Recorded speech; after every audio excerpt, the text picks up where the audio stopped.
Dalam kehidupan kita senantiasa selalu ingin mencari waktu terbaik untuk melaksanakan apapun.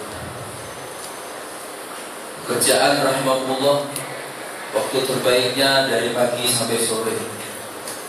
Malam tetap dianggap tidak maksimal.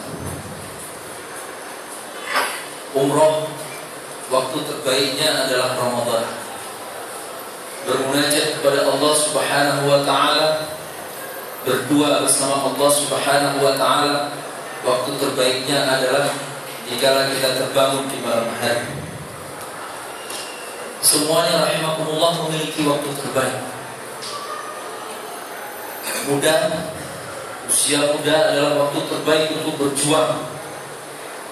Sebagaimana ketika memasuki lanjut usia, maka itu adalah saat-saat terbaik untuk beristirahat dan terus menambah kedekatan diri dengan Allah Subhanahu wa ta'ala.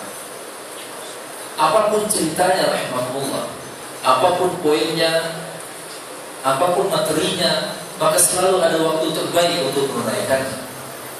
Rahimahullah, jika kita kemudian bertanya, kapan waktu terbaik yang diberikan oleh Allah Subhanahu wa ta'ala untuk menjadi muslim dan mukmin yang sesungguhnya, maka jawabannya adalah Ramadan. Ramadan, momen terbaik untuk menunjukkan dan membuktikan bahwa kita bisa menjadi lebih baik dari yang kemarin. Itulah Ramadan. Karena itu rahimahullah, Allah dengan sifat Rahman dan Rahimnya terus mengulang Ramadan setiap tahunnya. Tidak ada tahun tanpa Ramadan, sebagaimana tidak ada Ramadan tanpa Lailatul Qadar atau Ashurullah.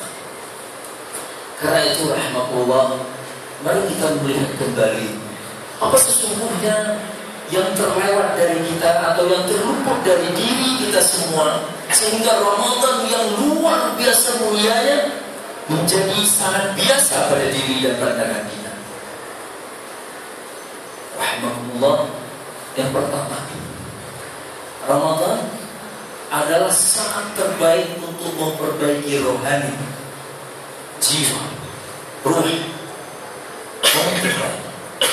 Alasannya rahimahullah yang pertama, ketika Ramadan datang, ketika tiba bulan Ramadan, Rasulullah SAW pernah mengatakan, "Sufidat asy-syayatin." Setan-setan semuanya dibelenggu. Tiga. Walaupun ada setan yang kelihatan atau penampakan di dalam bulan Ramadan, maka itu bukan setan yang bertugas untuk menggoda manusia dalam kemaksiatan. Rahmatullah, sufidat asy-syayatin. Kenapa kemudian ketika setan dibelenggu maka Ramadan menjadi bulan terbaik untuk memperbaiki rohani? Karena sesungguhnya rahmatullah tidak ada satu anak Adam pun yang kemudian terbebas dari godaan setan. Bahkan diawali dari Nabiullah Adam alaihissalam sempat tergoda oleh setan. Kemudian beranikah ada manusia yang mengklaim walaupun mencapai derajat kiai besar, ustaz besar, apapun namanya, bebas dari godaan setan? Nah, tidak ada yang terbebas dari setan. Sehingga rahimahullah, ada sebagian kemudian yang berpikir dan memutuskan setiap kali ada niat baik di dalam diri kita untuk ditunaikan, seolah-olah ada saja halangan dan rintangan yang menghalanginya. Selalu ada sesuatu yang tidak memungkinkan kita mencapai target kebaikan. Jika itu di luar Ramadan, rahimahullah, tidak dilakukan lagi, itu bagian dari godaan setan. Nah, rahimahullah, hari ini dan bulan ini kita diberi umur panjang oleh Allah Subhanahu wa ta'ala untuk menikmati bulan yang mulia yang bebas godaan setan. Sehingga rahimahullah, kita punya kesempatan penuh, kita punya kekuatan penuh untuk mewujudkan semua nilai kebaikan yang ada di dalam diri kita. Persoalannya hanya apakah kita benar-benar niat untuk menjadi lebih baik atau tidak. Sehingga rahmatullah, kalau ada di antara bapak ibu yang berubah ketika Ramadan yang menjadi lebih baik, jangan dilecehkan, jangan dicemooh. Ada itu bapak-bapak yang kalau Ramadan aja ke kantor pakai peci, ada nggak bapak? Ada kan? Kalau udah bulan Ramadan, masya Allah pakai peci ke kantor. Atau kalau udah bulan Ramadan, sholatnya pasti di masjid tepat waktu lagi. Banyak yang seperti itu. Atau kalau sudah bulan Ramadan, rajin buka Quran, ngaji, berubah. Ibu-ibu juga begitu. Ada yang kalau sudah memasuki bulan Ramadan, mulai berhijab. Ya, di luar Ramadan tidak, mulai berhijab. Ketika memasuki bulan Ramadan, zikirnya lebih banyak. Ketika memasuki bulan Ramadan, menghindari canda, bercanda, bersenda gurau dan seterusnya. Rahimahumullah, mereka yang ketika memasuki bulan Ramadan berubah gaya hidupnya, maka mereka memperlihatkan siapa sebenarnya dirinya di dalam bulan Ramadan. Itulah diri kita sesungguhnya. Mereka yang terpanggil dengan panggilan Ramadan, khusyuk ketika memasuki bulan Ramadan, khudu kepada perintah Allah Subhanahu wa Ta'ala, selalu ingin di masjid, selalu ingin membaca Al-Quran, selalu ingin zikir. Mereka rahimahullah mukmin yang sebenarnya di bulan-bulan yang lain bukan enggak benar, tetapi karena godaan setan begitu besar, akhirnya terbawa arus gaya hidup syaitan. Karena di dalam Al-Quran Allah mewanti-wanti rahimahullah, wala tattabi'u khutuwatus syaitan. Khutuwat rahimahullah bentuk plural atau jamak dari kata khutwa. Khutwa itu langkah, khutuwat langkah-langkah, giringan setan. Sehingga rahimahullah, masya Allah, luar biasa. Sesungguhnya hamba Allah yang mau berubah ketika bulan Ramadan, berarti aslinya masih benar, masih baik, masih bisa berubah, masih bisa percaya kepada janji Allah bahwa ketika bulan Ramadan tiba, maka pahala dilipat gandakan, pintu rahmat dibuka, surga siap sedia menerima penghuninya, dan seterusnya.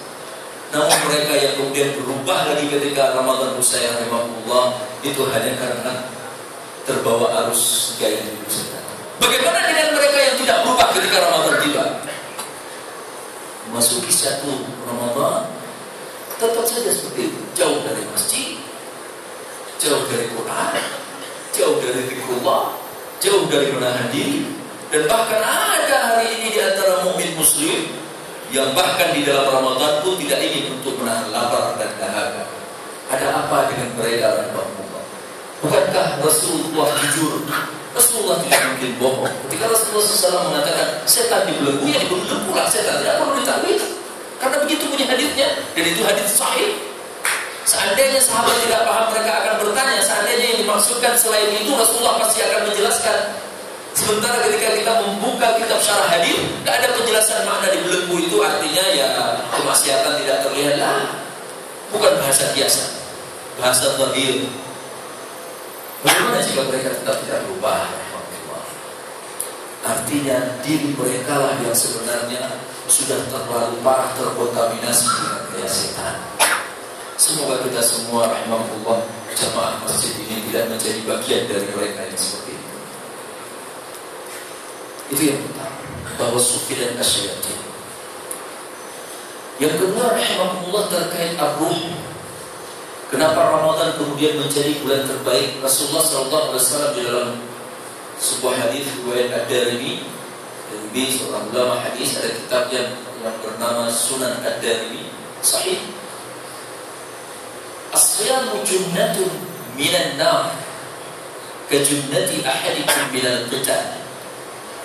Berpuasa adalah tameng atau perisai dari api neraka, persis layaknya atau seperti tameng atau perisai yang digunakan oleh salah seorang di antara kamu ketika berada di medan perang. Puasa adalah tameng. Puasa melindungi sehingga rohani kita yang sudah terlalu sering bercampur dengan bisikan yang tidak benar, memasuki Ramadan kembali terlindungi. Bagaimana caranya bisa terlindungi? Yang pertama, ketika Rasulullah membuat ibarat bahasa kiasan bahwa puasa adalah tameng, yang pertama yang harus dilakukan rahimahullah, semua harus mempersiapkan tameng sebaik mungkin. Karena tidak mungkin Tidak mungkin dalam kiasan Rasulullah SAW, dalam redaksi yang disampaikan Rasul, kemudian seorang prajurit pergi ke medan perang atau menghadapi musuhnya, mempersiapkan tamengnya asal-asalan. Ramadan karim, mulia Ramadan. Betul, sangat mulia. Pahala berlipat ganda dari Allah Subhanahu wa Ta'ala. Tetapi kemuliaan Ramadan rahimahullah tidak akan dengan otomatis akan melekat pada diri kita jika kita tidak mempersiapkan Ramadan terbaik versi kita. Semuanya berangkat dari inisiatif diri. Iya. Mau diapakan Ramadan ini? Jika berasa bahwa Ramadan mulia dengan hiburan, maka yang bersangkutan akan mengatakan Ramadan ini kok biasa saja ya, soalnya nggak terlalu menghibur. Jika kemuliaan Ramadan menurut persepsi sebagian adalah harus dengan mudik, maka pada akhirnya banyak yang berucap Ramadan ini kurang menyenangkan karena nggak bisa mudik. Bagi ibu-ibu misalnya, jika Ramadan ini adalah bulan shopping atau tasawuf, syahrul tasawuf, maka akhirnya akan memutuskan kok Ramadan ini biasa aja ya, karena nggak sempat banyak-banyak belanja. Tasawuf. Rahimahullah, begitu juga bagi bapak-bapak. Seandainya jam kerja ternyata ditambah, misalnya waktu istirahatnya berkurang, akhirnya bagi mereka yang sudah sekian lama mempersepsikan Ramadan sebagai bulan istirahat, akan mengatakan Ramadan ini kok biasa aja ya, kayak gak Ramadan. Biasanya kan bisa rebahan setelah salat subuh. Rahimahullah, Ramadan betul mulia, syahrul karim, syahrul mubarak, bulan yang diberkati. Mubarak artinya rahimahullah az-ziyadatu 'ala al-khairat, kebaikan yang berlipat ganda. Namun kebaikan yang berlipat ganda itu tidak akan otomatis ada di dalam diri kita jika kita tidak pernah berusaha untuk mendesain Ramadan yang baik, Ramadan yang sempurna, Ramadan yang melipat gandakan, Ramadan yang memberi berkah.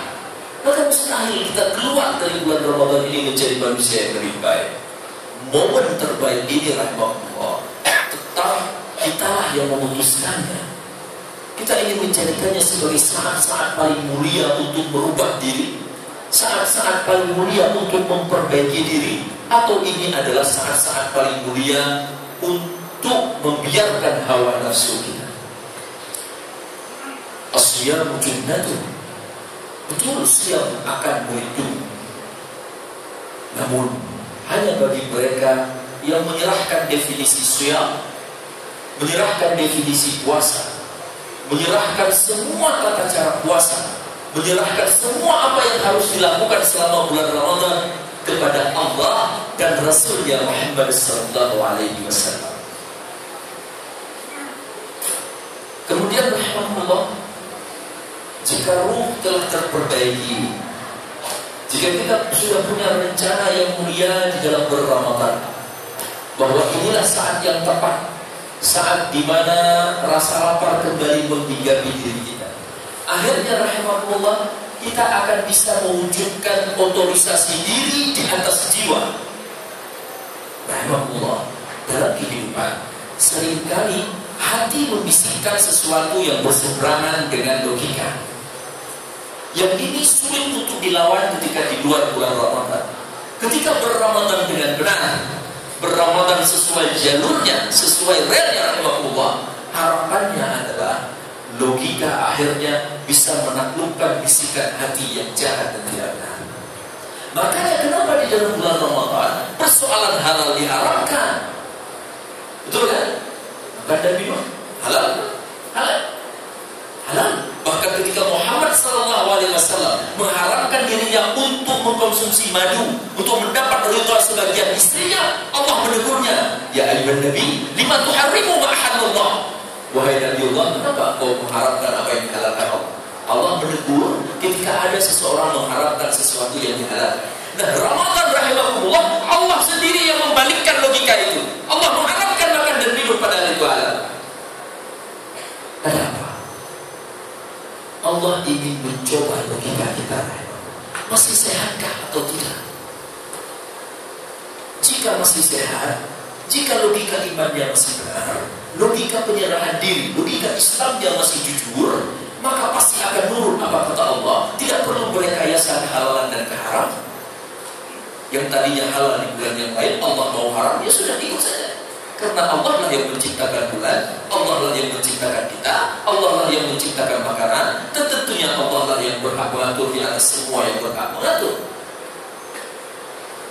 Jujur dengan logika sehat kita sendiri.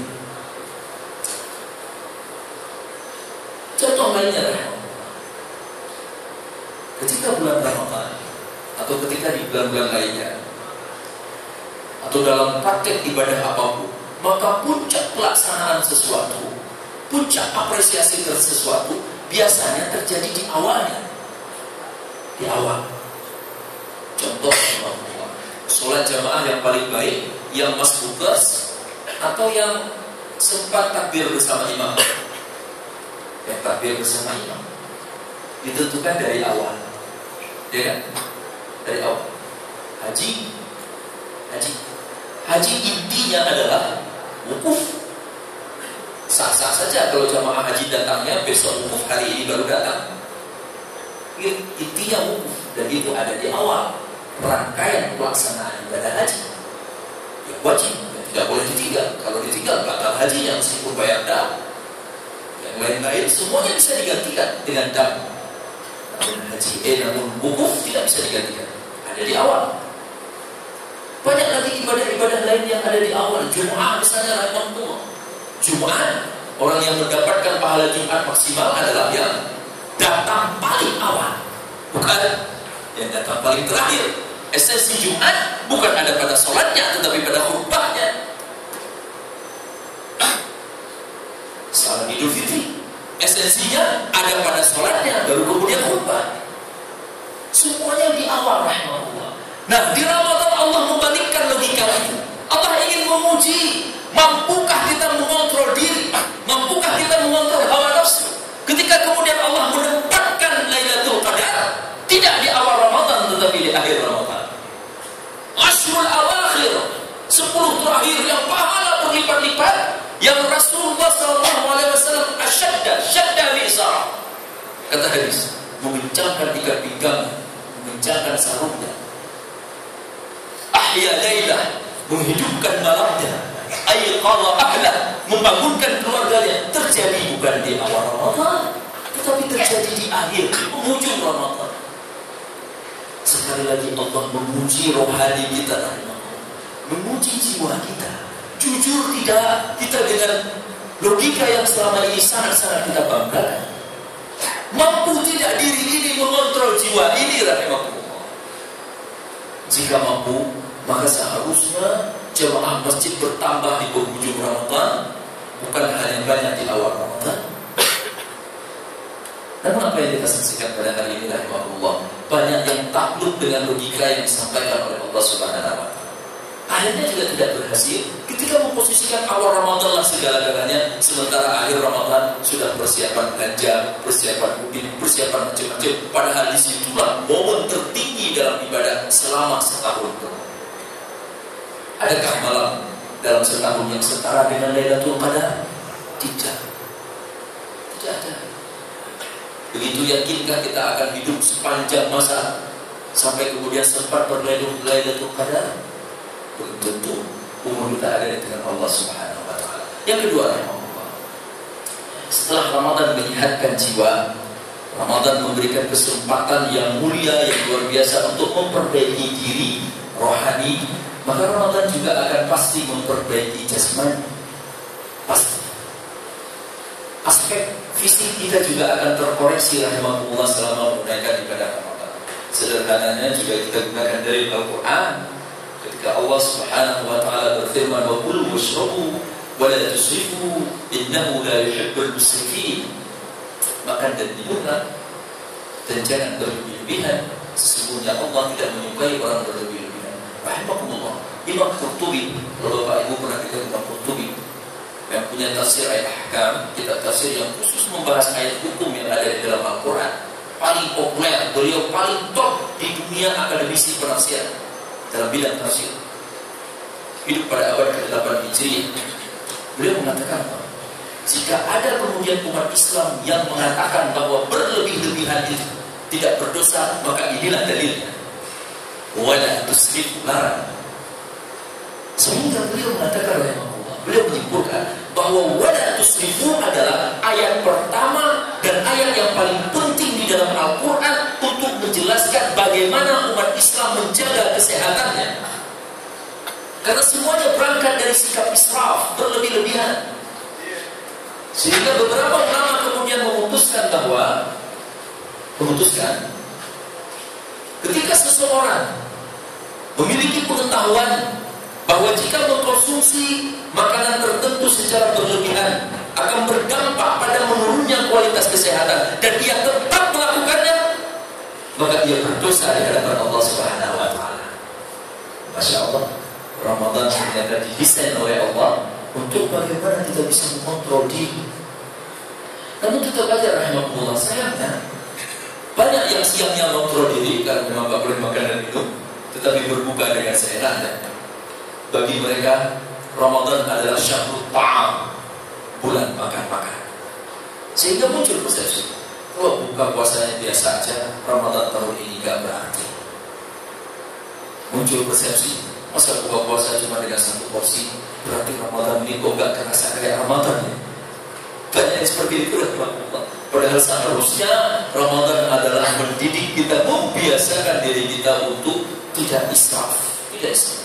Harus punya keberanian untuk mengoreksi hal ini rahimahullah. Karena Islam bukan agama wacana, dicamahi tiap hari, ditausiah tiap hari, diteorikan, tetapi kemudian tidak mampu untuk diaplikasikan. Islam bukan agama seperti itu.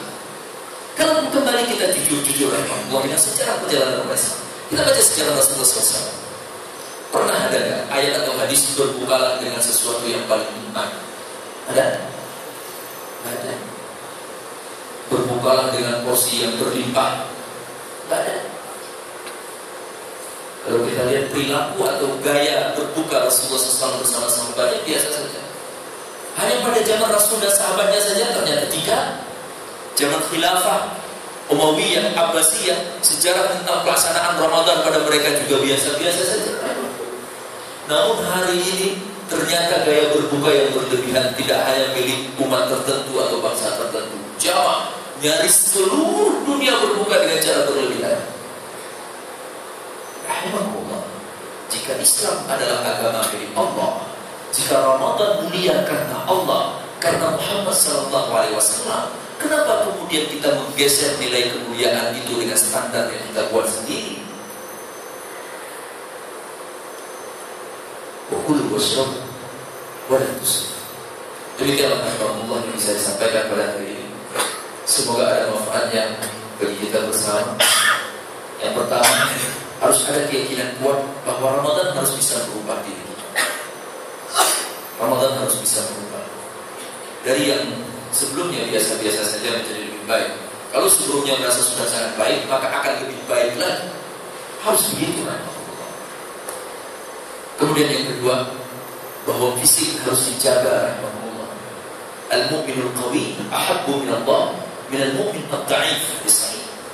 Mukmin yang kuat tetap lebih dicintai oleh Allah Subhanahu wa taala dibandingkan mukmin yang dhaif. Bahkan Umar rahimahullah, Umar tokoh sahabat yang dekat sekali dengan Rasul, beliau tidak senang melihat ada hamba Allahnya yang berjalan letoy rahimahullah. Jadi pada zaman Umar itu ada hamba Allah yang jalan diburuskan oleh Umar. Atau ada yang sholatnya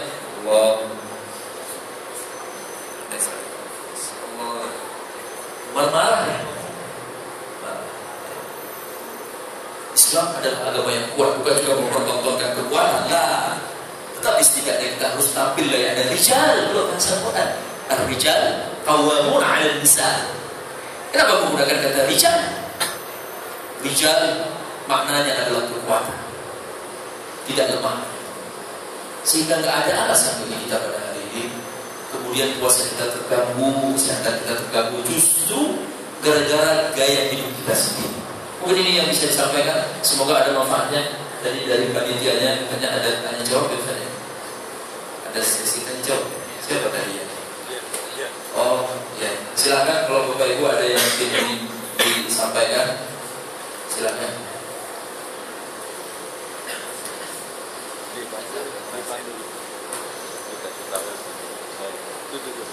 Ya, silakan. Waalaikumsalam warahmatullahi wabarakatuh.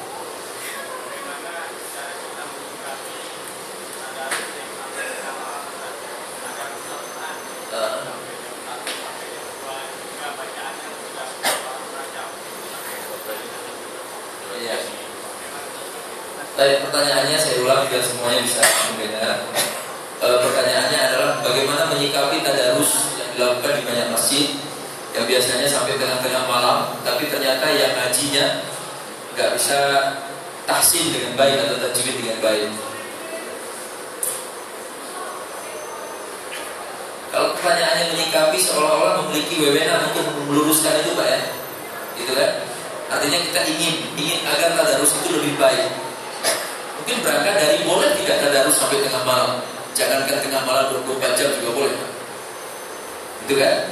Pertanyaannya mungkin stressingnya atau fokusnya adalah bagaimana jika sebuah amal ibadah ternyata mengganggu pelaksanaannya, mengganggu orang lain. Apakah Islam mengizinkan? Arahnya mungkin ke sana. Islam tidak pernah mengizinkan amal ibadah yang mengganggu orang lain. Enggak. Coba perhatikan pelaksanaannya Idul Fitri. Boleh tidak gara-gara Idul Fitri kemudian semua orang nggak boleh bekerja? Enggak. Boleh tidak gara-gara Idul Fitri ada jalan yang ditutup 24 jam? Enggak boleh. Bahkan ulama sepakat seandainya ada lapangan, masjidnya juga luas, dilarang tetap untuk menutup fasilitas publik hanya gara-gara untuk menunaikan salah satu perintah Allah Subhanahu wa taala. Itulah Islam.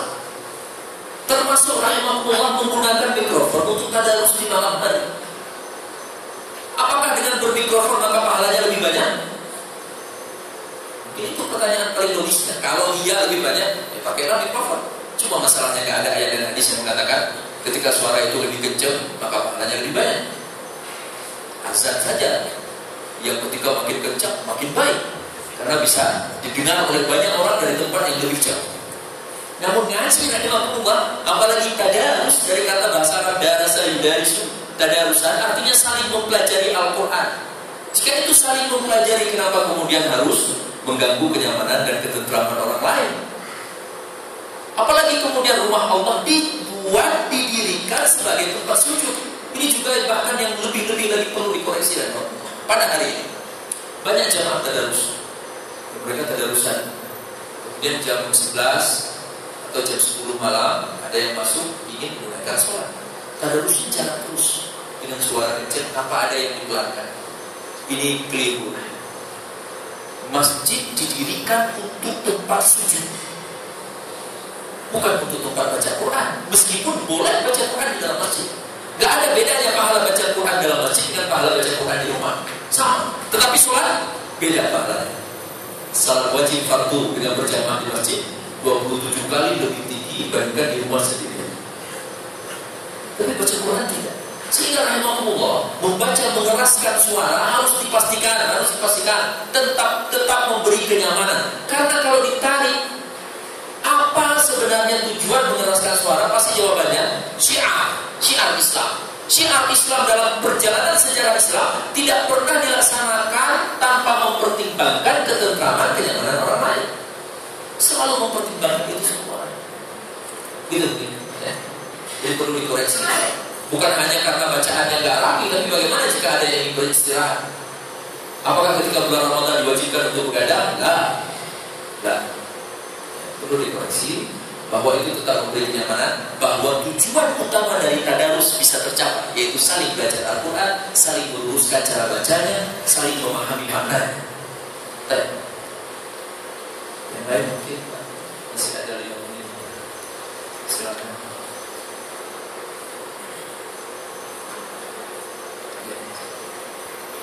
Kalau di siang hari karena puasa kita bisa mengontrol diri untuk menahan. Kalau di siang hari berpuasa sebagai perisai, kita bisa menahan diri dari kemaksiatan dan kesalahan. Tapi misalnya ketika selesai berbuka, kadang tidak terkontrol karena di malam hari tidak berpuasa dan menganggap tidak ini. Nah, itu gimana supaya di malam hari kita kontrol diri kita juga seperti di siang hari. Baik, pertanyaannya adalah kalau tadi disampaikan bahwa berpuasa itu adalah perisai yang akan bisa melindungi kita dari segala jenis kemaksiatan, segala jenis pelanggaran kepada Allah Subhanahu wa taala. Itu mungkin lebih mudah untuk dijalankan ketika di siang hari. Karena memang kita sedang dalam kondisi berpuasa. Bagaimana di malam harinya? Adakah instrumen dari Allah Subhanahu wa taala yang memudahkan kita untuk tetap menjadikan Ramadan sebagai perisai? Banyak. Tinggal kita saja mau enggak. Pertama, dimulai dari berbuka tentunya, dari berbuka dan berbuka. Berbuka itu biasanya perisainya udah berantakan, udah hancur perisainya. Biasanya satu porsi kalau makan siang kan paling minumnya 1 gelas, buka puasa minumnya 4, berarti 4 porsi.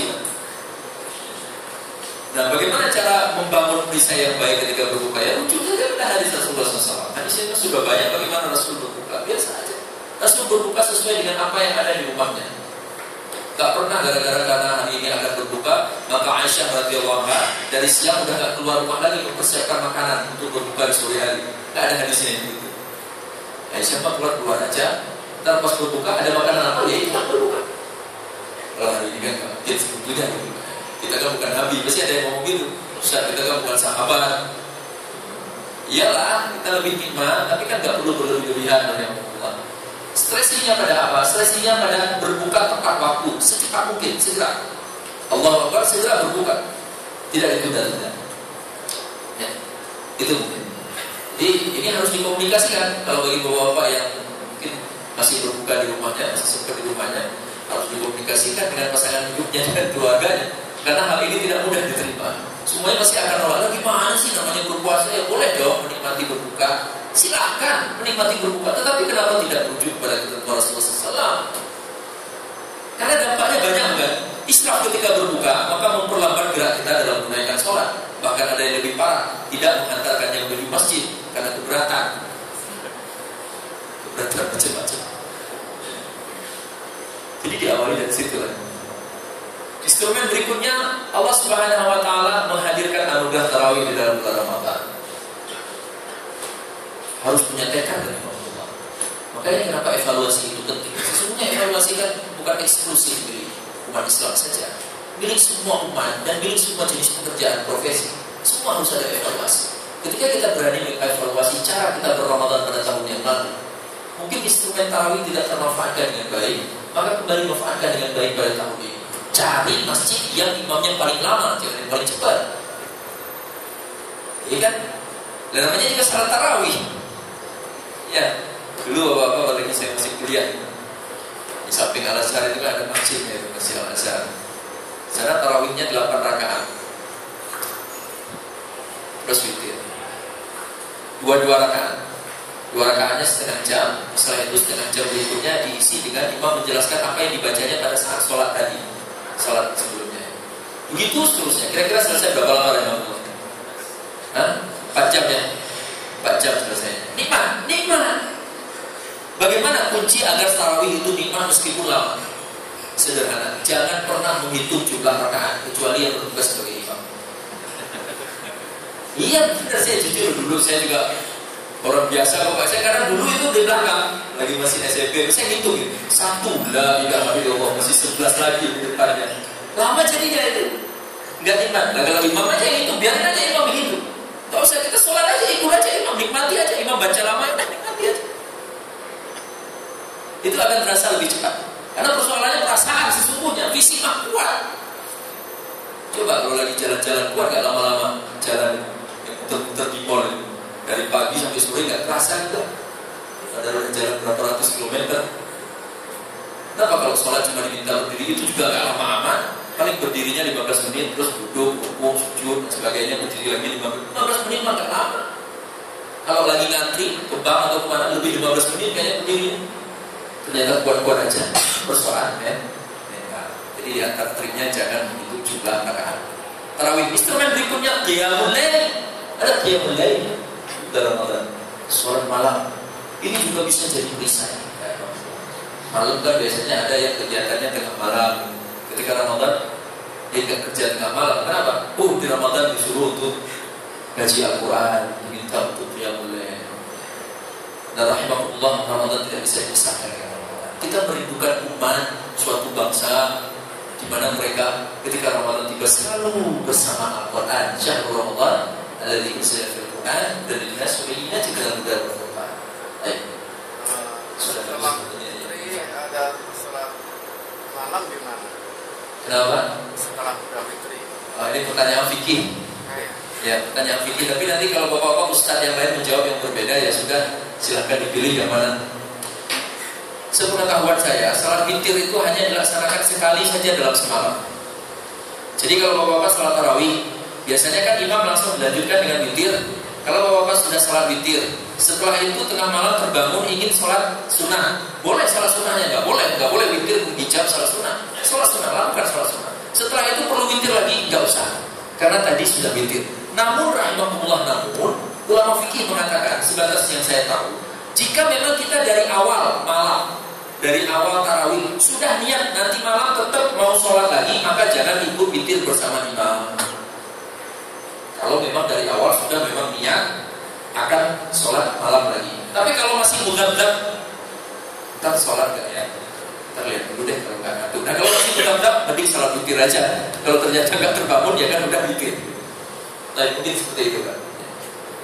Ya. Sekarang kan banyak Hah?